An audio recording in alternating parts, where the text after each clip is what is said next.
You mentioned before we started to record the Under Armour All-American game, and Miami having some pretty solid representation there.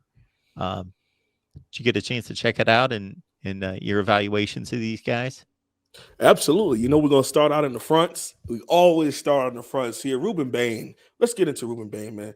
A young man that has a lot has been said about him as far as having 29 sacks and then 26 sacks as a senior. And if that's a valid number, if it really happened, you know, blah, blah, blah. Because, Mark, I mean, you look up that number on anybody and you go, 29. They must mean TFLs. No, that doesn't make any sense. Over 100 career TFLs and 50 plus career sacks at the varsity level. I mean, no way.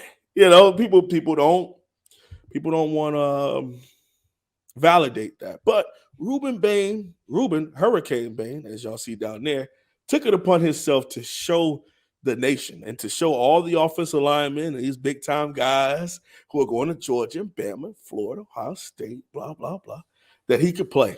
And not only can he play, but he can dominate, whether it's a 3 technique, 4-out technique, 5 technique, he can play. I don't really have a comp for him, Mark. I mean, some people want to say Dwight Freeney, but he's a pure edge rusher. We're talking about a guy who's a 6'2", 260 who can carry 280, 290 easily. He looks amazing in uniform. He's built from the waist down. Now, what we mean by that is spending a lot of time not skipping leg day, because a lot of people skip leg day. Yeah, that doesn't impress the women. That's why you skip leg day. Yeah, you know, the ladies love the traps and the tries and the buys and, you know, things of that nature. But when it comes to how to play this game, man, it's played from my feet and played from my legs. And of course, cerebrally, he's also an academic, big time academic guy at Miami Central also. But he was able to prove that at 6'2", 260, he can use power. He can use finesse. He can go from speed to power. He can go push-pull. Okay, they played him some 3 technique. They played him some 5 on the outside shady offensive tackle. And some guys that are going to very prestigious SEC schools made it known that he was the hardest player they had to block when it came to the Under Armour All-America game and throughout practice. He had a very, very good week. Stood out and things of that nature. Now, he's already a Miami Hurricanes signee, so I don't know if they're going to bump him up in recruiting because, yeah, I mean, he got a month left, and then 23 is already over. But in honesty, Mark, 23 has been over to a lot of people after December. Everyone wants to talk about 24 and 25 and even 26, Mark, when it comes to recruiting. Rueben, the Hurricane Bain. Yeah, when I looked up his stats and built those graphics, I was like, oh my word. I just threw up his career stats here. 92 tackles for loss and 57 sacks. I don't think I've seen numbers like that. Isn't that crazy? But it's all valid. And when you turn on the film, one of the other battles that we were privy to seeing is him going up against Francis Mauigoa, number 1 offensive tackle, or number 2, because Proctor out of Iowa is, Proctor to Bama. Going to Bama. He's from Iowa, but yes, he changed his mind.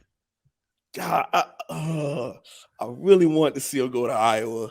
Not to have, I don't have anything against Alabama. That doesn't really bother me. But it's just the fact that having a 5-star guy be a part of, and he's a first rounder either way. 6'7", 330, plug and play guy at one of your guard or tackle positions. Maybe not left tackle because of the feet, but he has great, amazing feet. It's just that position is tough for 18-year-olds to do, if we're being honest. You can put him at left guard, right tackle, and let him just, go play. But anyhow, Francis Mauigoa and Rueben Bain went at it. Now, they knew of each other because they've gone to University of Miami official visits again with each other and things of that nature, but they had no chances to do some one-on-one pass pros. And in that Miami Central IMG game, a lot of people talk about the fact that the cornerback had the game-winning interception, threw the ball behind him before he crossed the end zone. But those of us that really watched it and got a chance to see some clips of it, we watched two of the best linemen go at it and really earn some great respect from each other. Some TFLs from Rueben, and then some blowing off the ball from Francis Mauigoa.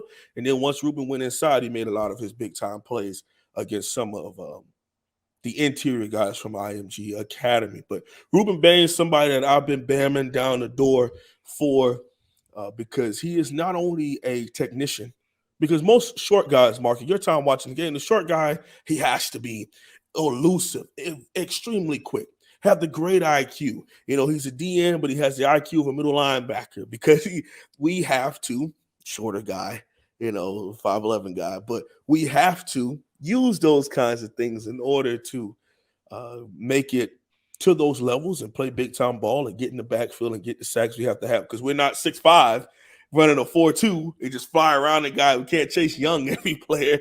We got be a little bit more cerebral in our approach. But I was happy to see Rueben translate these high school stats because, Mark, let's be honest. Miami-Dade County offensive linemen, not the best. And there's no shade in that. It's just a fact. Broward County, North Florida, like the more north you go, the better production that comes out of it. The size is a big difference. So we're seeing a guy where if we turn on the film, okay, some of the old linemen he's going up against, they may not even be playing D3 ball. Okay, cool. But he was able to take that to the Under Armour All-American game and have a really good game. He didn't necessarily get a sack in that game, but he had plenty of QB hurries, some pass breakups, which shows, and a couple TFLs, which shows he was living in the backfield. And I'll say this, just like I told anybody else that would listen. I would much rather figure out if he is worth all the hype and worth all the stats and worth all he's a Miami Hurricane must get while he's on our team, as opposed to seeing him in garnet and gold up in Tallahassee or orange and blue in Florida. And he was getting heavily recruited by Nick Saban to be a 3-4 outside linebacker, strong side outside linebacker for him, killing it with the Alabama Crimson Tide. So I'm happy to have him as a Miami Hurricane and happy to see him really standing out and showing up in a big-time environment like that.